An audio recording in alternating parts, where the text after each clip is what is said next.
sobre o Edgar Allan Poe, e a gente meio que conversou nessa possibilidade dele mesclar aqui hoje, porque eu e o Alexandre gostamos, né? Se o pessoal que assistiu lá gostou bastante dessa primeira. Então ele vai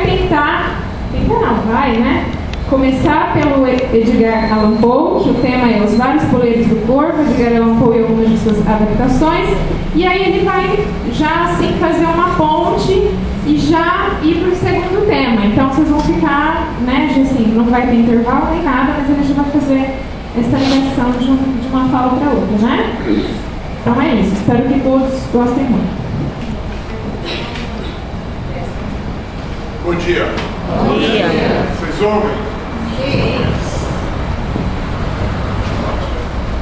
Bom, em primeiro lugar, queria agradecer o convite, professor Alexandre, professora Cláudia, por estar aqui com vocês. É um prazer enorme estender o nosso campus cá, né? Quando eu falo nosso campus, a professora Cláudia faz parte do nosso campus agora, né, como pesquisadora lá, no mestrado, e a gente vai tentar combinar essas duas falas de ontem, né? A segunda foi um pouco mais, em certa medida, teórica, mas ela tem uma exemplificação, um conjunto de exemplos muito grande. Então eu vou trazer a reflexão só a partir dos exemplos e começar falando sobre uma perspectiva específica de adaptação, que são algumas adaptações do poema O Corvo, né, do The Raven, do Poe, né, entendendo que, se não a maioria, vários de vocês já leram O Corvo, pelo menos em tradução. Não importa se foi em tradução. Né? Então vamos lá. Todo mundo já viu, hoje em dia, a maravilha, você tem um acesso enorme a imagens, né? Então você consegue, quem é o Edgar Allan Poe? Esse é o cara, né? Um homem que viveu 40 anos, né? E eu comentei ontem com o pessoal lá em Sertãozinho que o Poe é um desses artistas, assim, um desses seres humanos, né, que fizeram aquilo que eu chamo de opção de Aquiles, né? O Aquiles, aquele Aquiles, né, da Ilíada, conta a história que teriam perguntado para ele: o que você quer na vida? Você quer ter uma vida longa e monótona ou uma vida curta e gloriosa? E o Aquiles respondeu: uma vida curta e gloriosa. E foi isso que ele ganhou, na verdade. O Poe faz parte desse grupo de artistas na história, nas artes, de uma maneira geral, né? E eu estou pensando nas artes no sentido muito abrangente, né? Que teve uma vida curta, mas cuja produção, né, é brilhante, né, e atinge a gente até hoje, né? Como, por exemplo, Shakespeare, né? Shakespeare é um autor do século, da passagem do século XVI para o século XVII. Ele atinge o XVIII, atinge o XIX, atinge o XX, atinge o XXI e vai para frente, né? Então, o Poe é desses artistas que, em certa medida, né, tiveram uma vida curta, mas também ganharam, né, com a sua obra uma certa, digamos assim, embora isso seja muito paradoxal dizer, uma certa eternidade, né? Vamos para frente. O Corvo, que é o que nos interessa, um poema que foi publicado em 1845. Poe ganhava a vida vendendo seus textos para jornais, para revistas, para almanaques, né? Ele ganhava a vida editando coisas para esses veículos e tudo mais. Em 1845 ele vende o poema para uma revista por $9 na ocasião, né? E o poema foi publicado e teve uma repercussão estrondosa. As pessoas adoraram o Corvo, cópias do Corvo passavam de mão em mão, todo mundo lia o Corvo, todo mundo achou o Corvo fantástico, e o Poe mais e mais, essa foi uma fase razoavelmente boa, uma das poucas fases boas, né? Ele teve uma vida muito atribulada, muito ruim, né? Morreu na rua, era viciado em ópio, teve uma série de problemas durante a vida, né?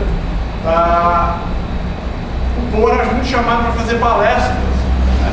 E as pessoas sempre se perguntavam para ele: nossa, mas como é que você conseguiu essa inspiração para fazer o Corvo? Que coisa fantástica esse poema! Da onde veio essa inspiração, né? E em resposta a isso, o Poe vai publicar um trabalho que se chama A Filosofia da Composição, The Philosophy of Composition, né? E ele publica um ano depois, mais ou menos, da publicação do Poe. E a Filosofia da Composição, ele não só estabelece parâmetros do que é o fazer literário, né? Como ele também explica como ele fez o corpo. E nessa explicação, digamos assim, se a gente pudesse resumir essa explicação diria o seguinte: o fazer poético é 99% de transpiração e 1% de inspiração, né?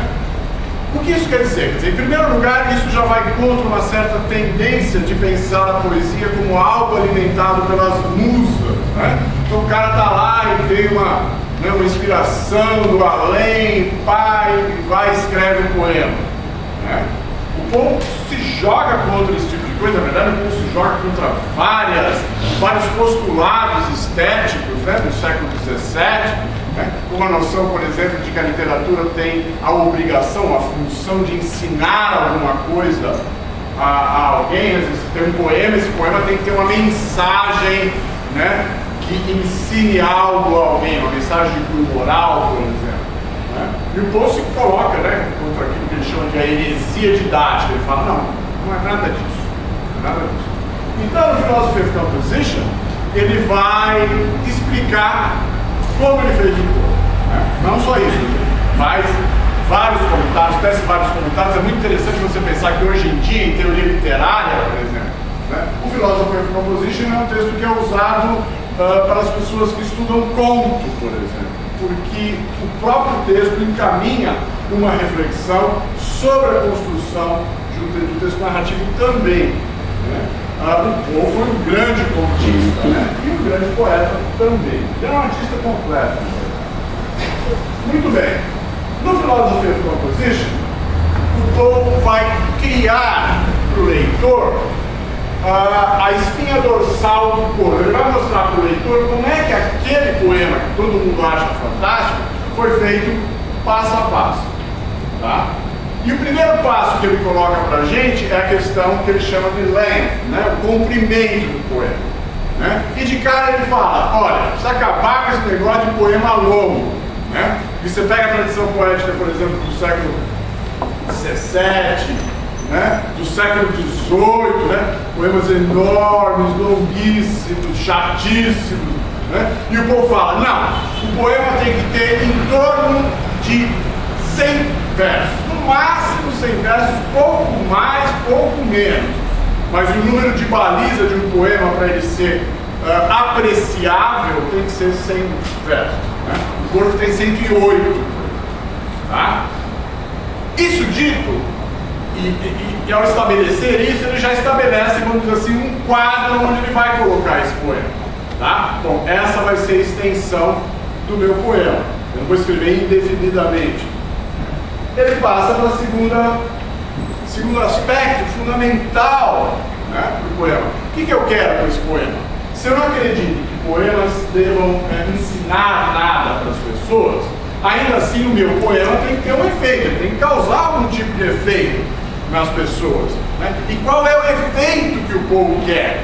O Poe quer que o poema, ao ser lido, né, cause no leitor a experimentação, a experiência do belo, da beleza, do belo estético, né? Ele chama, né? Ele repete a palavra várias vezes, beauty, é isso que ele quer, beleza.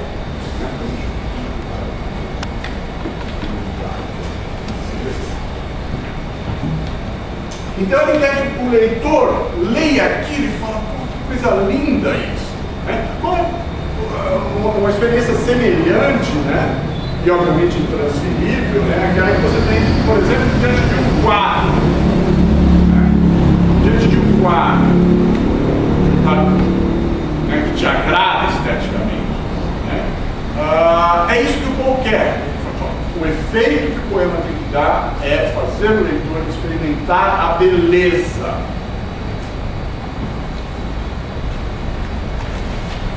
Ok. A garrafa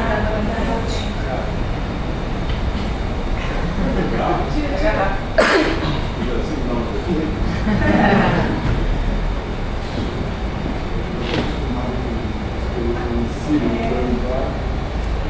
Tá, ok.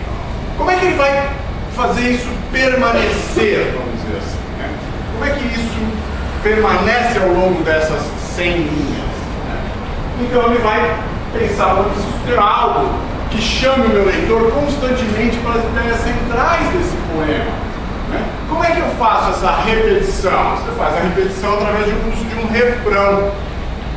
Né? E, pô, mas que refrão é esse? Como é que ele vai ser? Né?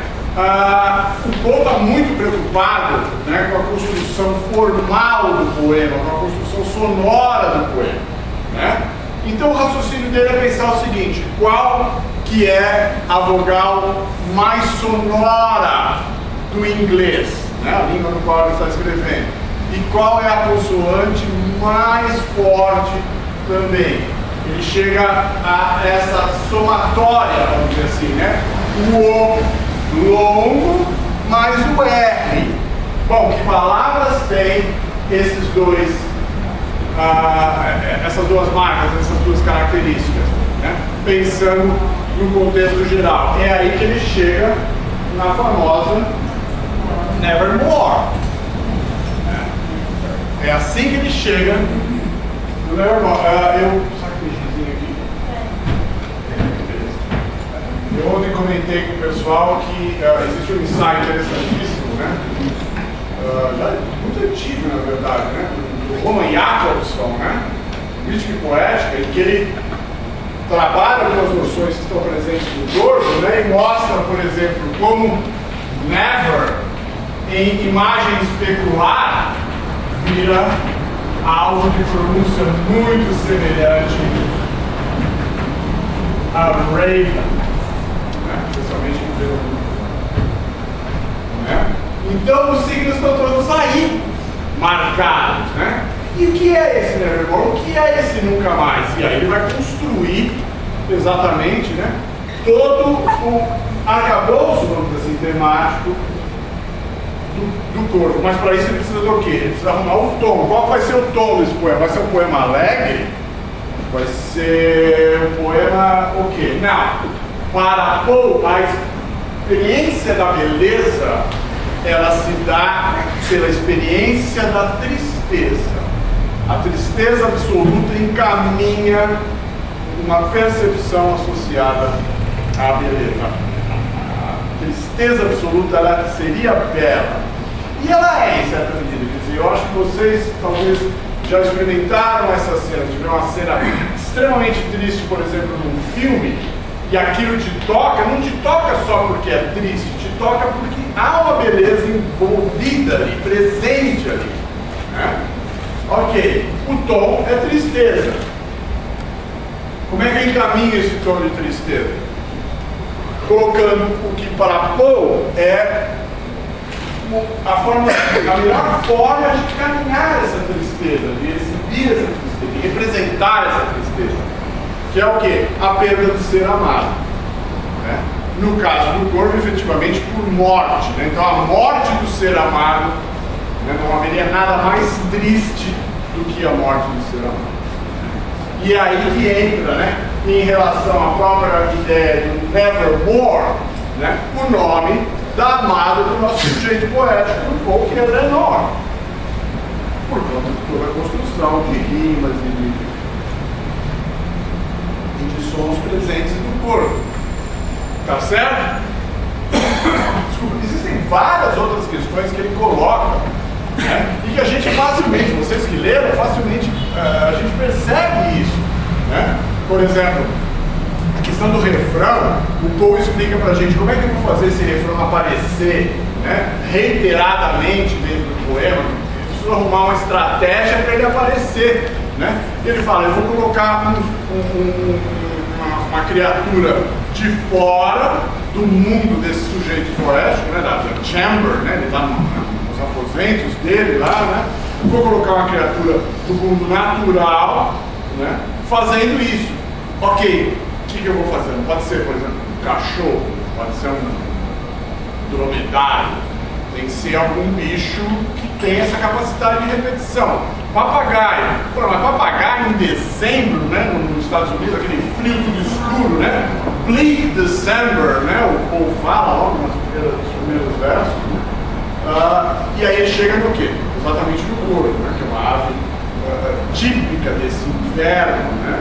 E que, né, repete sons também, né? Como um papagaio, né? Escuro, apropriado, né? Ligado à imagística, vamos dizer assim, do inverno norte-americano, principalmente ali na área onde o povo morava, dentro dos Estados Unidos. E esse corvo, ele vem trazendo, né, duas palavras, né? Ele traz o Nevermore e traz o nome da amada juntas. Então esse corvo né, que nem o sujeito poético fala, né? Ele é o bicho do inferno, né? Ele não quer aquele bicho lá, porque aquele bicho traz à tona o inconsciente desse sujeito poético e a dor desse sujeito poético que ele quer evitar, ele quer negar. Não morreu, quem sabe em algum lugar ela está viva, né? Esse processo de autoilusão, né, do sujeito poético. Quem sabe no lugar distante, né, ela possa estar viva. E o corvo vem e fala: não, bicho, aí, ó, acabou, morreu, nevermore, não tem mais. E aí criam-se alguns contrastes muito interessantes, né? Esse corvo entra, né, e pousa onde? Ele pousa em cima do busto da deusa Palas, né? Palas Atena, que é a deusa da sabedoria, a deusa da razão, a deusa associada à razão, né? E aí ele cria um contraste de imagem magnífico, porque a deusa da sabedoria, né, esculpida possivelmente em mármore branco, e a ave negra criando o jogo do claro e do escuro, da luz e das sombras, né, do conhecido e do desconhecido, né? E esse desconhecido, hoje a gente pode ler isso, porque a gente já leu Freud, né? A gente olha e fala: não, é eu inconsciente. E Poe é brilhante em muitos aspectos também por isso. Poe, junto com Shakespeare, né, ele prenuncia coisas que o Freud vai organizar teoricamente dentro da psicanálise, né? Pensem, por exemplo, não sei se vocês leram, se vocês não leram, saiam daqui e vão ler, né? O Macbeth de William Shakespeare, né? Aquela famosa cena em que o Macbeth vai jantar com os caras depois de ter cometido uma série de assassinatos, e ele vê o fantasma do melhor amigo dele na mesa, né? E o que é esse fantasma? É óbvio que não é um fantasma. Aquele fantasma é uma representação clara do remorso profundo, né, que dilacera esse ser humano, né? Assim como nos contos do Poe, por exemplo, no Gato Preto, no Coração Denunciador, né? Todos esses os protagonistas, eles são vítimas, vamos dizer assim, dos seus próprios atos, é claro, mas um remorso absurdo que os ataca, né? Que fica guardado, vamos dizer assim, no inconsciente. Então, o Poe coloca esses elementos dentro do corpo e constrói, né, um dos poemas não só mais famosos da literatura ocidental, mas também um dos mais belos poemas da literatura ocidental, né? Não só por conta da construção temática, mas também por conta da forma, né? Aquela quantidade fantástica de aliterações, de retomada, de rimas internas, de retomadas de palavras, de mudanças, né, sonoras que tem ao longo do poema. Ok, vocês leram o poema se estrutura dessa maneira, ótimo, legal, literatura. Como é que a gente faz para transformar isso para um outro suporte, para um outro tipo de linguagem? E aí que entra a discussão propriamente dita das adaptações do corpo, né? O que foi feito? E ontem, conversando com o pessoal lá em Sertãozinho, eu estava, na verdade, pouco antes de falar lá, eu estava raciocinando sobre isso, né? Entre muitas coisas, essas duas falas foram muito boas para me fazer refletir sobre essas questões.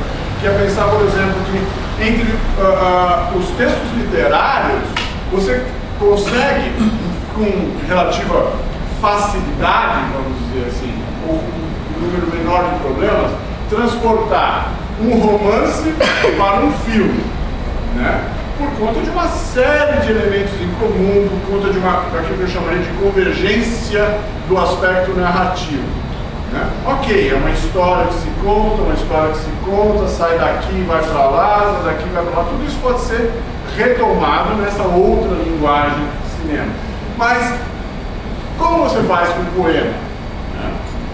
E a grande questão, né, é, se você tem poemas épicos, longos, poemas narrativos, você até tem, por exemplo, eu tenho um grande sonho que é filmar a morte do leiteiro do Drummond, fazer um curta com a morte do leiteiro. Já leram a morte do leiteiro do Drummond? Brilhante, um texto maravilhoso, né? E eu quero filmar especialmente a cena final do leite se misturando com sangue, né? É lindíssima, né? E aí como é que a gente vai reproduzir ou reconstruir isso como imagem, né? Agora, no caso do Poe, você até tem uma estrutura, né? Pô, o cara tá lá, né? Entretido com os livros dele, tentando esquecer a tal da Lenore, aí vem o corvo e entra, eles conversam, tem aquele papo todo, blá blá blá, e aí o corvo acaba ficando, né? E a constatação da morte efetiva da amada se assenta, vamos dizer assim, sobre o sujeito poético. Muito bem. Em que medida isso se transforma efetivamente numa outra linguagem? Então nós vamos ver algumas adaptações, na verdade existem várias, mas há uma particularidade que me parece interessante sobre adaptações do corpo especificamente. Então vou fazer uma trajetória mais ou menos histórica, vamos dizer assim, que eu estou na frente aqui. A primeira delas é essa de 1915, de Charles Bravin, chamada The Ray, né, o corvo. O cartaz mostra, né, o corvo de Edgar Allan Poe, né, um desenho, né, com uma imagem razoavelmente semelhante ao que é o Poe, ou que foi o Poe, né, só que é um filme que não fala do corvo, ele fala sobre a vida do Poe. Né.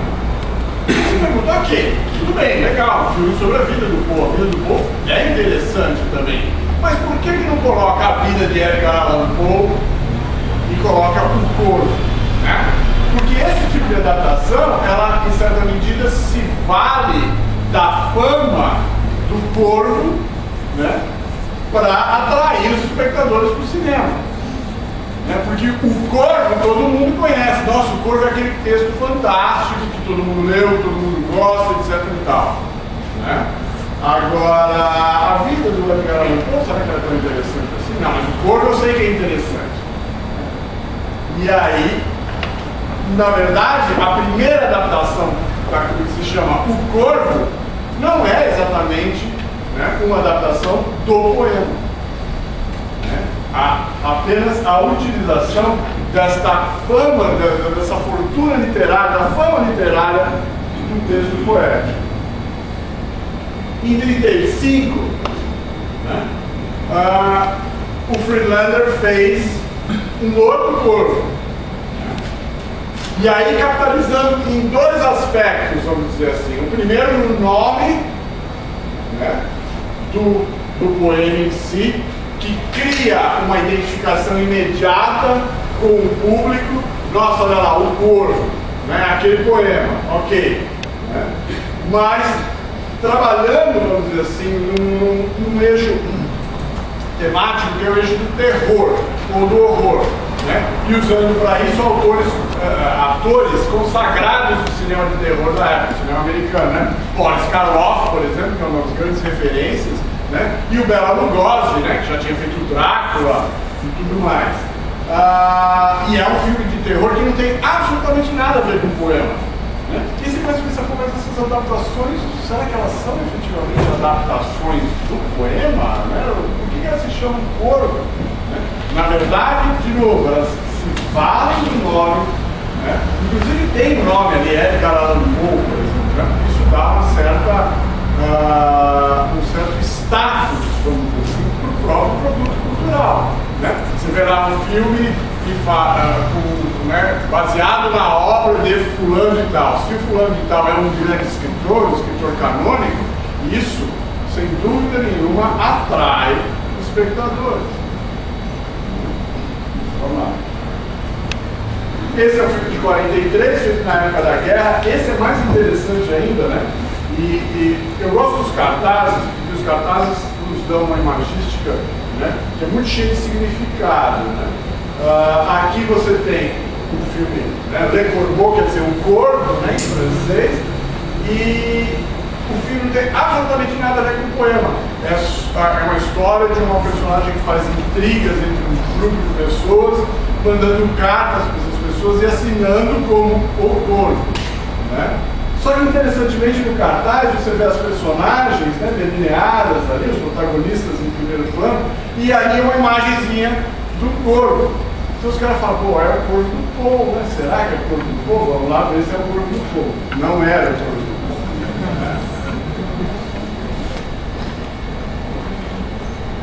Esse é mais interessante ainda, né? Porque ele trabalha com todos os elementos, com alguns elementos icônicos, por assim dizer, do poema, né? A figura do corvo, né?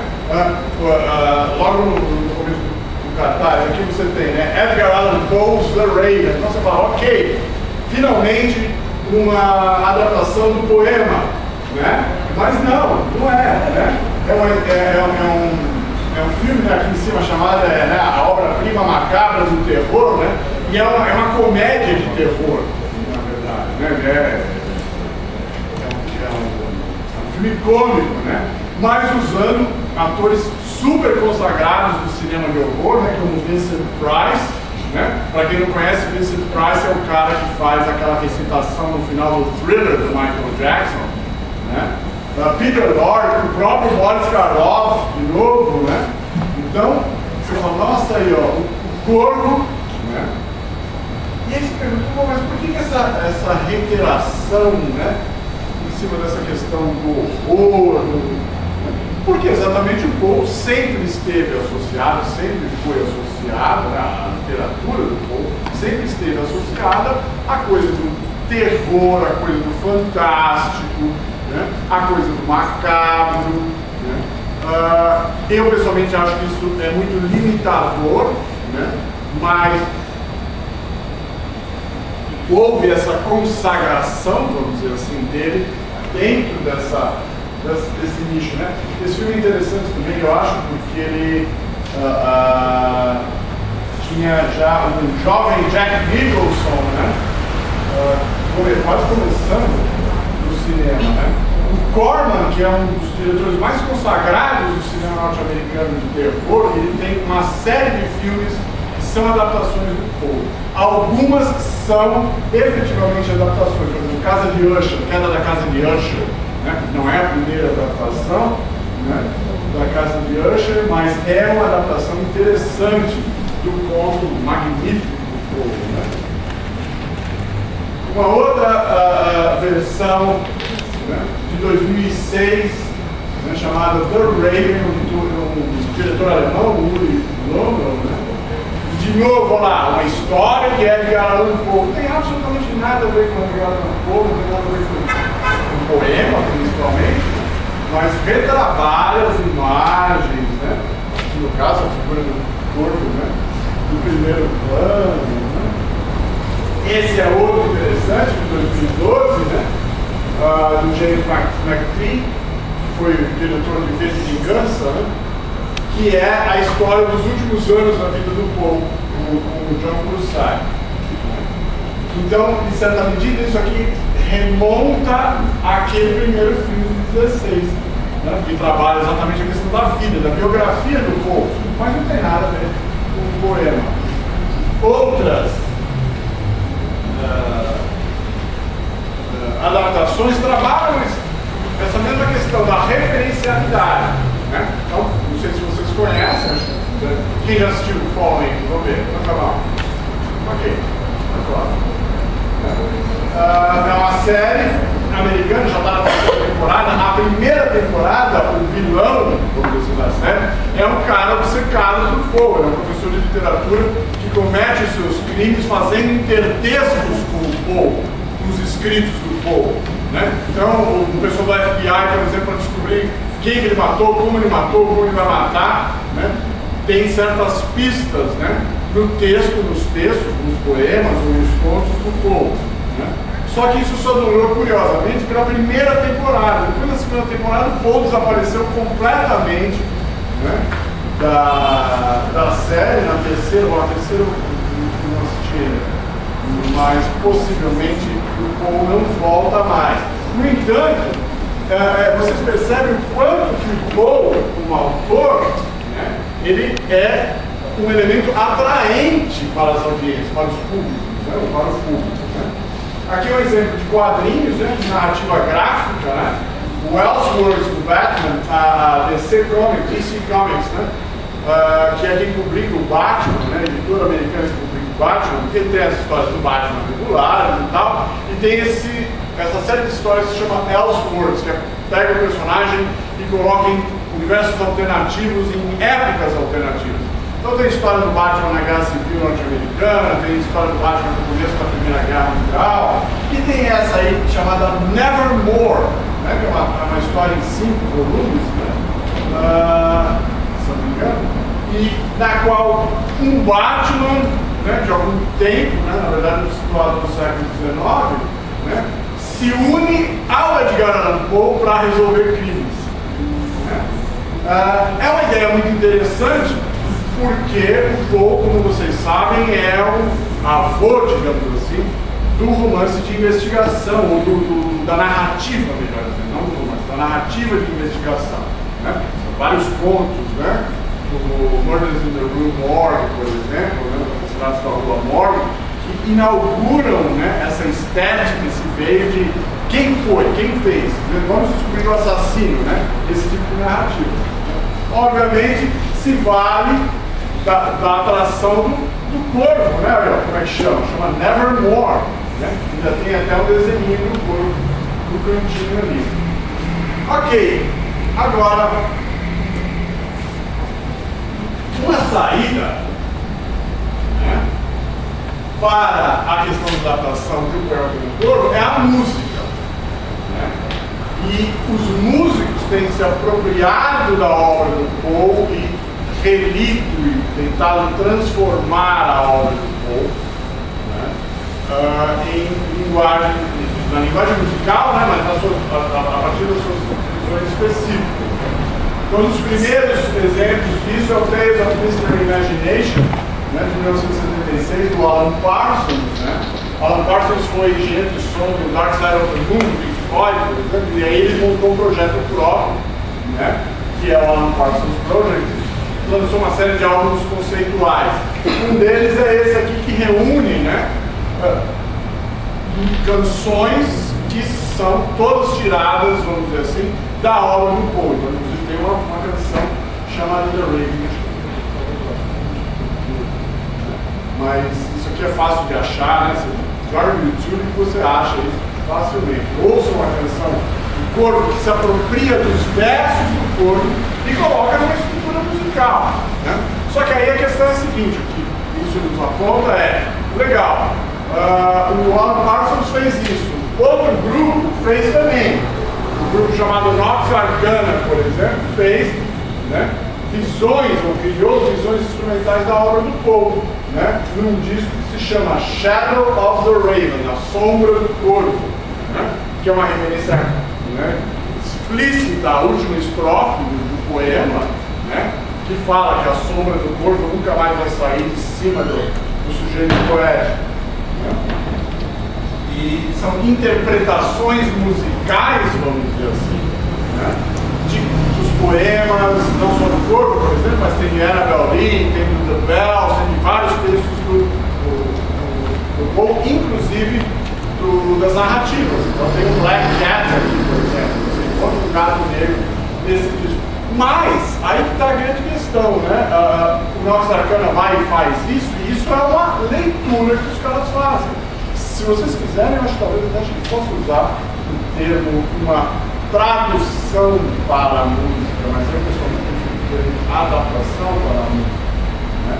E isso abre a possibilidade do quê? De qualquer um de nós, que obviamente tenha conhecimento musical e que consiga compor, criar a sua própria visão, a sua própria representação musical do que seria o corpo, mas não só o corpo, qualquer outro texto. Esse é o meu favorito, é o meu exemplo favorito, né, disso aí, que é o disco da Raven, do Lou Reed. O Reed foi um grande músico, né, morreu há pouco tempo, né, era do fundador do Velvet Underground, né, uma das grandes bandas da década de 60. O Reed pega o corvo, né, e atualiza o corvo para o século XXI. Então o sujeito poético, né, o original do corvo, que está lá no século XIX, ele vem para o século XXI. Com os problemas, as dores, as amarguras, né, do século XXI. Você deixou então não sei se deve estar muito pequeno, talvez para trás, né, mas ele retoma a estrutura básica do corpo, né, e muda os versos para fazer essa atualização, né. Eu vou tocar um trechinho, vou ver se tá aqui.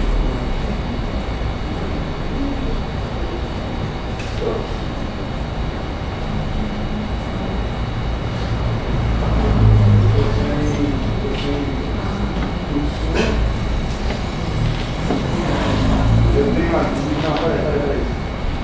Vou dar um jeito de ficar. Aqui, ó.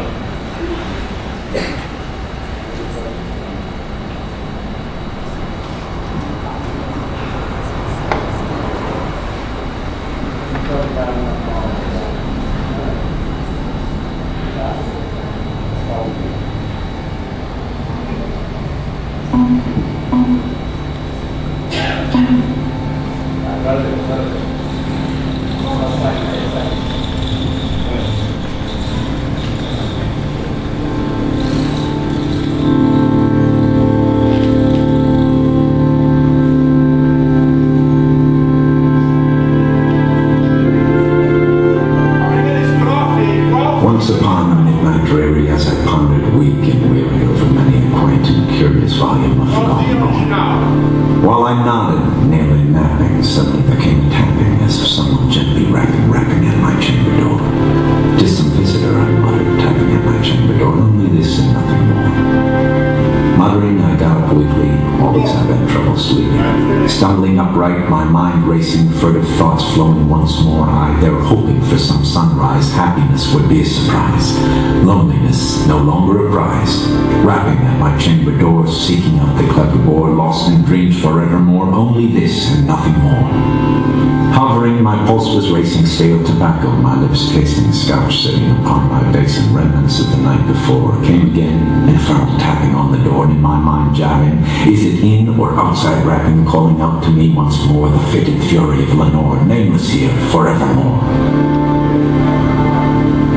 And the silken uncertain rustling of the purple curtain thrilled me, filled me with fantastic terrors never felt before.